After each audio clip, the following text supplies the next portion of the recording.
IAS సంస్థ online స్కామ్లో మోసపోయిన బాధితులకు ప్రభుత్వం స్పందించి న్యాయం చేయాలని బాధితులు విజ్ఞప్తి చేస్తున్నారు.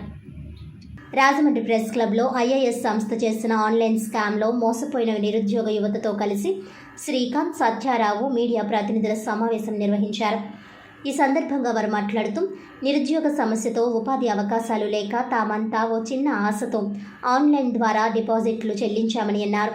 అయితే కొద్ది మందికి సక్రమంగా చెల్లించారని చెప్పారు. తరువాత కాలంలో అందరి వద్ద డిపాజిట్ స్వీకరించాక బోర్డు తిప్పేశారని ఒప్పోయారు. వ్యాలెట్లో కనిపించే బ్యాలెన్స్ జమ కనిపిస్తుందన్నారు. అయితే విత్డ్రాకు వెళ్తే సొమ్ము రావడం లేదని ఆవేదన వ్యక్తం చేశారు. ఈ కార్యక్రమంలో సుధా, అర్జున్, సతీష్ తదితరులు పాల్గొన్నారు.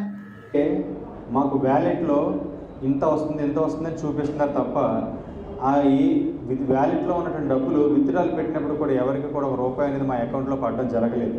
కానీ మాకు ఆ వ్యాలెట్లో చూసిన అమౌంట్ను చూసి మేము చాలా ఆశపడ్డాం. ఇంత అమౌంట్ వస్తుందని అనుకున్నాం.